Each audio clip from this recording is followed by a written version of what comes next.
Vous savez c'est quoi le truc le plus épuisant depuis que je suis arrivé dans ce pays? Les démarches administratives.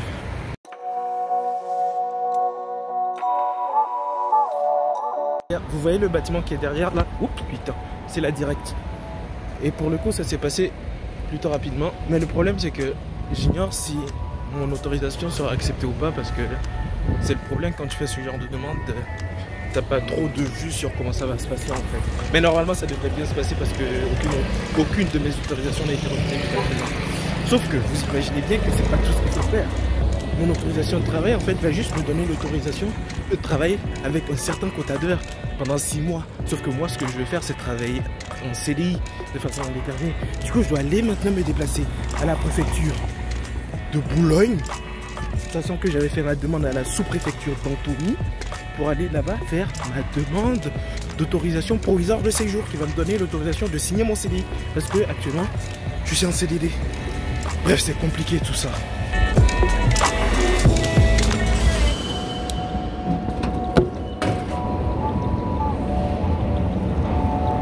Et si par hasard je me rends encore à Boulogne et qu'ils me disent que non, il fallait aller à Antony, je vais péter un câble. Mais c'est même pas ça le pire en fait. Je pense que le pire c'est les délais pour avoir un rendez-vous. Le rendez-vous que j'ai pris là pour aujourd'hui, bah, j'étais sur le site il y a 3 semaines. Et ça encore c'est rapide pour le 9-2. Si t'es dans le 9-5, t'as au moins 4 mois pour avoir un rendez-vous. C'est abusé.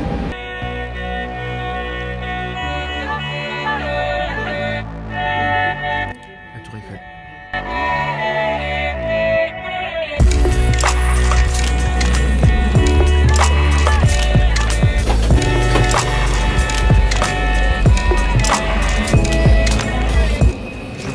De direction 2 fois.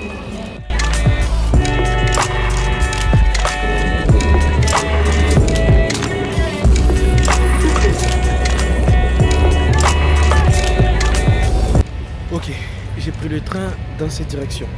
Sauf que je pensais que c'était la mauvaise direction parce que j'étais au téléphone. Ensuite j'ai pris le train dans l'autre direction.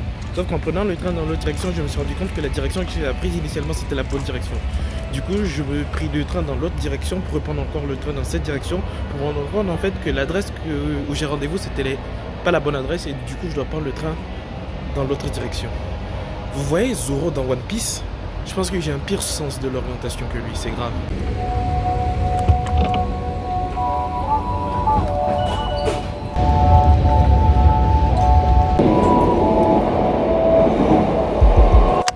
Savoir quoi? Malgré le fait d'avoir fait tous ces allers-retours, j'ai 1 heure d'avance.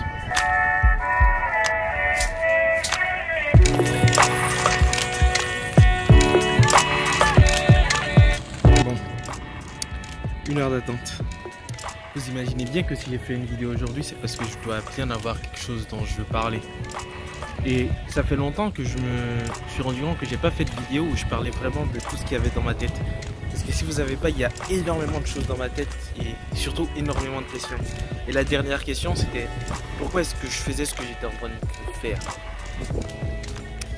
Est-ce que vous pensez que on a vraiment tous une sorte de vocation ou de voix ou un truc qui nous est destiné? Est-ce que vous pensez que les 8 milliards de personnes qui sont sur cette planète ont chacune une mission à leur arrivée sur cette terre? On va enlever toutes les personnes qui ne peuvent, bref, qui n'ont pas le cadre, le contexte qui leur permettrait de faire quelque chose. Mais pour toutes les personnes qui ont les capacités de le faire, est-ce que vous pensez que on a tous une mission? Parce que j'étais en train de lire un livre et il y a un truc qui m'interpellait, c'était le fait que j'ai l'impression que la quête du bonheur, en fait, c'est un truc fake. Désolé. J'ai l'impression que la quête du bonheur, c'est un truc faux, en fait. J'ai l'impression que c'est juste un moyen de chercher quelque chose qui n'existe pas. Est-ce que le bonheur existe? Parce que en remettant les choses dans le contexte, est-ce que j'ai quelque chose qui ferait que je ne sois pas heureux actuellement? En dehors du fait que je suis en train de faire des vidéos pour approcher les meufs, pour avoir des meufs dans ma vie. À part ça, est-ce que même c'est utile de faire ça? Je me pose vraiment sérieusement la question. Parce que, statistiquement parlant, je pense que je dois faire partie des 10%, 20% des personnes les plus aisées de la planète. Et à quel moment en fait est-ce qu'une personne est satisfaite de ce qu'elle a? C'est ça qui m'interroge. C'est à quel moment est-ce que je vais être satisfait de ce que j'ai? Parce qu'objectivement parlant, est-ce que j'ai besoin d'avoir plus?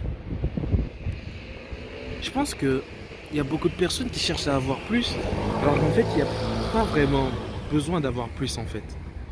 Je sais pas trop comment expliquer, je sais pas trop si vous comprenez ce que je veux dire.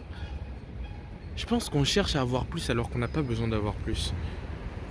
Mais en même temps, est-ce que c'est mal de vouloir plus? C'est ça la question. Je pense qu'il faut réussir à trouver un équilibre entre se satisfaire de ce qu'on a et vouloir plus. Et ouais, si vous avez remarqué, du coup, je me pose beaucoup de questions. Est-ce que j'aime encore mieux ou encore plus que les questions, c'est les réponses. Mais ce qui m'énerve avec la vie, j'ai l'impression que c'est la question à laquelle il n'y a pas de réponse. Ou peut-être qu'il y a une réponse, qu'il y a des réponses et que j'applique ces réponses à ma vie et que ça ne marche pas en fait. Pourquoi est-ce que j'aime les réponses claires et précises? Parce que c'est comme en science en fait. Si tu fais X et Y, tu vas avoir Z forcément. C'est comme le sport aussi. Si tu t'entraînes tel nombre de fois, tel nombre d'heures, si tu fais telle chose et telle chose, tu vas avoir le résultat. Sauf que j'ai l'impression que dans la vie, moi j'applique des formules et que le résultat que j'obtiens ne me satisfait pas. Ou plutôt il me satisfait pendant un moment et j'ai toujours envie d'avoir plus. Et je me demande en fait si au final ça sert à quelque chose d'appliquer des formules, des trucs. Peut-être que il y a des formules pour tout le monde en fait. Peut-être c'est ça l'individualité de chacun. Peut-être que en fait tout le monde a sa propre formule que la personne doit trouver. Que je ne dois pas forcément appliquer les formules des autres à ma vie en fait. Et peut-être que le fait d'appliquer des formules pour essayer de trouver ma formule, c'est ça qui m'éloigne le plus de trouver ma formule. Ah, j'adore me poser des questions comme ça, c'est trop bien. Et du coup, peut-être que la réponse, peut-être que ma formule, en fait, c'est de ne pas appliquer de formule. Mais si je n'applique pas de formule, je ne pourrais pas faire ces vidéos. Et j'aime bien faire ces vidéos. Vous voyez, c'est compliqué, en fait. Mais dans tous les cas, je ne vais pas m'arrêter de continuer à appliquer les formules des autres. Parce que, mine de rien, en faisant ce que les autres pensent être bon pour arriver au bonheur, de temps en temps, ça fait que je m'amuse bien. Typiquement, faire des vidéos d'amener à aborder les meufs comme ça, je m'amuse bien. Faire cette vidéo, typiquement, ça m'amuse bien. Mais, je garde en tête quand même que c'est pas forcément le fait de chercher plus qui va me rendre heureux. Je pense que c'est important à garder en tête. Je pense que il faut se rendre compte de la chance qu'on a. Ah ben ça revient en même temps sur la vidéo de la gratitude que j'avais faite la dernière fois. Il faut se rendre compte de la chance et de ce qu'on a déjà pour éviter de chercher des choses qui ne sont pas forcément utiles à notre vie. Mais dans tous les cas, je vais continuer à vivre de nouvelles expériences parce que c'est comme ça qu'on découvre de nouvelles choses en fait. Et c'est comme ça que ça rend la vie intéressante. Vous ne pouvez pas vous rendre compte la semaine dernière à quel point en rentrant chez moi je me faisais chier. Parce que la semaine d'avant je faisais des vidéos tous les jours. Et là j'ai arrêté de faire des vidéos et je me faisais putain la boule. Et je me fais putain. Et je me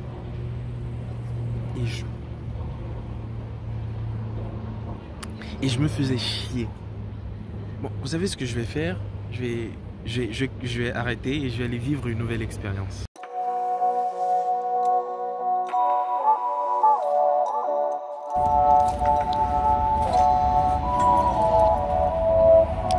Deuxième point, je me suis rendu compte que je faisais beaucoup de choses pour essayer d'être différent. S'il y a une chose qui me fait très peur, mais vraiment très peur, c'est d'être comme les autres en fait. C'est d'être normal.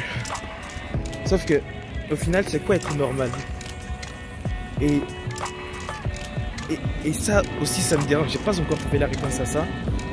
Et il faudra que j'y arrive. Mais je pense que le fait de vouloir être exceptionnel, d'être différent, en fait, c'est juste le meilleur moyen d'échouer en fait. Je suis rentré dans la préfecture. Il y a le mec devant là-bas.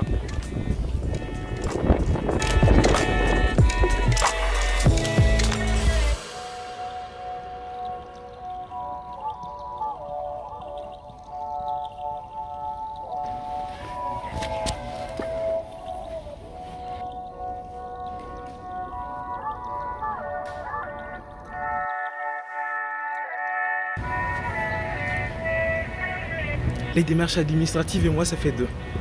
Alors, pour renouveler mon titre de séjour étudiant. Parce que j'avais le statut étudiant.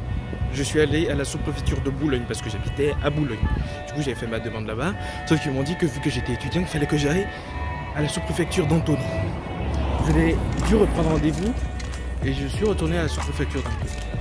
Sauf que de là, je me suis dit pour faire ma demande APS, il faut que j'aille à la sous-préfecture d'Antony.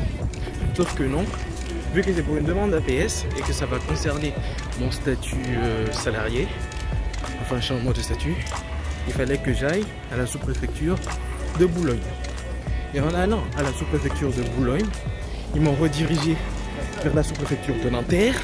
Et aujourd'hui, en allant à la sous-préfecture de Nanterre, ils me redirigent vers la sous-préfecture de Boulogne. Vous voyez ce sourire? Je deviens fou.